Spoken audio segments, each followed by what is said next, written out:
आपको बताया था मैंने, डोंगरीला इस देश में 2 जगह हैं, एक डोंगरीला है बंगाल, दूसरा डोंगरीला है महाराष्ट्र। और महाराष्ट्र और बंगाल की स्थिति ये है कि जज भी सुनवाई से डरकर भाग रहे हैं। हम फिल्मों में देखते थे, ममता बनर्जी पर सुनवाई के लिए जब हिंदुओं का संघार पलायन हुआ, तो ममता बनर्जी पर सुनवाई से सुप्रीम कोर्ट के जज भाग गए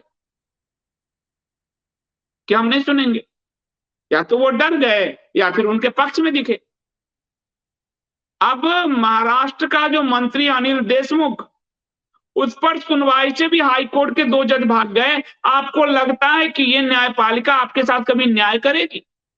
कल आपको मैंने ललित नारायण मिश्रा जी के पोते से मिलवाया। 47 साल हो गए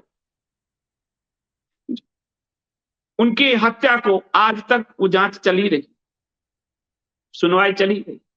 और आज ममता और उद्धव ठाकरे की सरकार के कारण जज भाग रहे हैं छोड़ छोड़कर। एक फर्जी खबर इन्होंने लिखा था जज लोया का अमित शाह पर, कि अमित शाह ने मरवा दिया संजय की मौत को। इन्होंने क्या रबिश टॉक नहीं, क्या एनडीटीवी टॉक नहीं, क्या कारवां टॉक नहीं, कि वायर टॉक नहीं, सुप्रीम कोर्ट का गला दबाया। उस केस को लेने के लिए 4 सुप्रीम कोर्ट के न्यायाधीश बाहर आए, प्रेस कॉन्फ्रेंस किया। और आज जब ममता के बाद उद्धव पर भी सुनवाई से भाग रहे हैं जज, कहीं आपको खबर दिख रही? तो आपको ये मैं खबर बताता हूं कि बंबई हाई कोर्ट के 2 न्यायाधीश, हाईकोर्ट का नाम बॉम्बे ही है, कई लोग हमको कहते हैं मुंबई बोलिए, हाईकोर्ट का नाम बॉम्बे ही है। 2 न्यायाधीश ने बुधवार को महाराष्ट्र के पूर्व गृह मंत्री अनिल देशमुख की ओर से दायर एक याचिका पर सुनवाई से खुद को अलग कर लिया। याचिका में निचली अदालत के उस आदेश को चुनौती दी गई जिसमें सीबीआई को भ्रष्टाचार के एक मामले में उन्हें हिरासत में लेने की अनुमति दी गई थी। देशमुख की याचिका को न्यायमूर्ति रेवती मोहिते डोरे के समक्ष सुनवाई के लिए सूचीबद्ध किया गया था, लेकिन जब मामला सुनवाई के लिए आया तो न्यायमूर्ति डोरे ने कहा मेरे सामने नहीं, और संकेत दिया कि वो इस पर सुनवाई नहीं कर रही है। किस लिए भाई?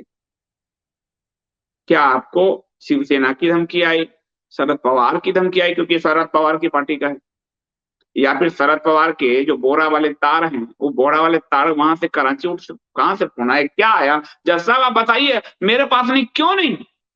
फिर ये इसके वकील हैं, इन्होंने जस्टिस पीडी नाइक से संपर्क किया कि इस पे सुनवाई कीजिए। पीडी नाइक ने भी खुद को यह अलग कर लिया, मेरे सामने नहीं।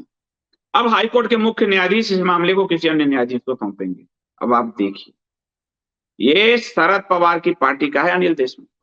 शरद पवार बोहरा कमेटी में एक आरोपी।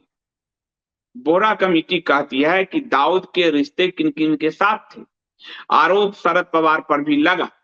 93 मुंबई बम ब्लास्ट में मुंबई पुलिस को गुमराह करके एक फर्जी बम प्लांट कराने की बात खुद शरद पवार स्वीकार कर चुके हैं। शरद पवार पर आरोप है कि वो डी गैंग के साथ उनके रिश्ते थे, उनको भगाने में मदद की। उसी पार्टी का ये व्यक्ति है। आज उसके मामले सुनने से हाईकोर्ट के जज हाथ पांव उनके कांप रहे हैं, थरथर हो रहे हैं। अब आप सोचकर देखिए, ये न्यायाधीश क्या आपको न्याय देंगे? कभी क्या न्याय देंगे आपको? कभी नहीं।